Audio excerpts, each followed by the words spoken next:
કોંગ્રેસના મુખ્ય પ્રવક્તા ડોક્ટર મનીષ દોશીએ સરકાર પર પ્રહાર કર્યા છે। તેમણે કહ્યું કે રાજ્યમાં નગરપાલિકાઓ વીજ બિલ ભરી શકતી નથી।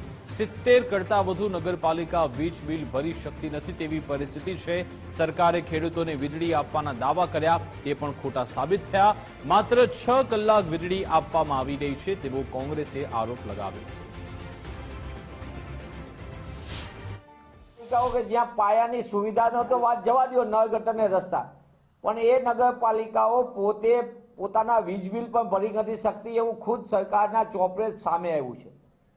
સરકાર પોતે વાહવાહી કરે કે વીજ કંપનીઓ અમે બહુ કરી, પણ સરકારી વીજ એકમોના ઉત્પાદન ઘટાડીને ખાનગી વીજ કંપનીઓને લૂંટના લાયસન્સ આપીને સમગ્ર રીતે ગુજરાતનો સામાન્ય વીજ વપરાશકર્તા લૂંટાય તે રીતે વીજ બિલો થોપાઈ રહ્યા છે।